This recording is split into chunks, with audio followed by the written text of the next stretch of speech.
अगर तुम्हें लगा कि अमन और निधि के बाद कमरा नंबर 306 शांत हो गया होगा, तो तुम बहुत बड़ी गलती कर रहे हो, क्योंकि कमरा नंबर 306 अब जगह नहीं रहा। वो चलता है, वो ढूंढता है, और इस बार उसने चुना था एक 15 साल के लड़के को। लड़के का नाम था जॉनी। जॉनी अपनी मां के साथ शहर से बाहर जा रहा था। उसके पापा की मौत के बाद मां बेटे अकेले ही रहते थे। रास्ते में रात हो गई, बारिश तेज थी, मोबाइल नेटवर्क नहीं था। तभी सड़क किनारे एक पुरानी इमारत दिखी, एक टूटा फूटा बोर्ड, होटल शिव महल। जॉनी की मां ने कहा, बस एक रात रुक जाते हैं। जॉनी को अजीब लगा।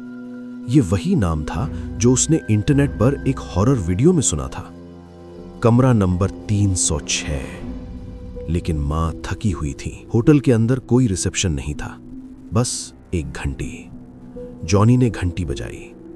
टिक। घंटी की आवाज घड़ी जैसी थी। अचानक अंधेरे से एक आवाज आई, कमरा 306। मां ने जॉनी का हाथ पकड़ा, डर मत। लेकिन जॉनी ने देखा सीढ़ियां खत्म ही नहीं हो रही। तीसरी मंजिल, फिर तीसरी ही मंजिल, जैसे होटल अपनी जगह बदल रहा हो। कमरा नंबर 306 अब उनके सामने था।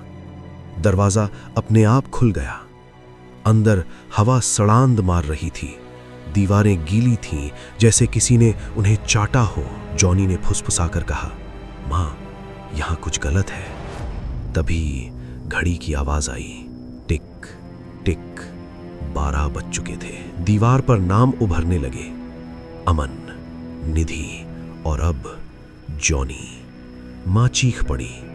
तभी कमरा सिकुड़ने लगा। फर्श पर काली दरार खुली और उसमें से वो निकला। वो इंसान नहीं था। उसका शरीर लंबा और टेढ़ा था, हड्डियां बाहर निकली हुई, त्वचा गीली और सड़ती हुई। उसका चेहरा जैसे कई चेहरों को जोड़कर बनाया गया हो, और उसकी आंखें नहीं थीं, सिर्फ काले गड्ढे। वो हंसा नहीं, वो क्लिक की आवाज निकालता था, और हर क्लिक के साथ वो एक जगह से दूसरी जगह गायब हो जाता, टेलीपोर्ट करता। पलक झपकते ही वो जॉनी के पीछे था, फिर मां के सामने, फिर छत पर। जॉनी उल्टी करने लगा। उसे देखकर घिन आ रही थी। मां चिल्लाई, मेरे बच्चे को छोड़ दे। क्रीचर ने धीरे से सिर घुमाया और फिर 2 घुट जैसे हाथ मां के शरीर को जकड़ लिया। वो हाथ नहीं थे, वो जैसे मांस से बने कीड़े हों। जॉनी ने मां को पकड़ा। मां। क्रीचर ने एक क्लिक किया और मां हवा में उठी, जैसे कमरे ने ही उसे निगल लिया हो।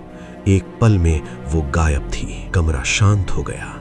न खून, न निशान, बस घड़ी की आवाज, टिक टिक। जॉनी चिल्लाता रहा, लेकिन अगली सुबह वो सड़क पर खड़ा था। होटल शिव महल वहां था ही नहीं। पुलिस आई, मां का कोई सबूत नहीं, ना होटल, न कमरा 306। सब बोले तुम अकेले थे। जॉनी अब अकेला था, न जानता था क्या हुआ, क्यों हुआ, बस डर। रात को वो एक अनाथालय में बैठा था। तभी एक लड़की उसके पास आई, वही निधि। उसने कहा, कमरा नंबर 306 अब चल सकता है। जॉनी ने डर से देखा। पीछे दीवार पर घड़ी उभर रही थी, टिक टिक। और कहानी यहीं खत्म नहीं होती, क्योंकि अब कमरा नंबर 306 जॉनी को छोड़ने वाला नहीं है।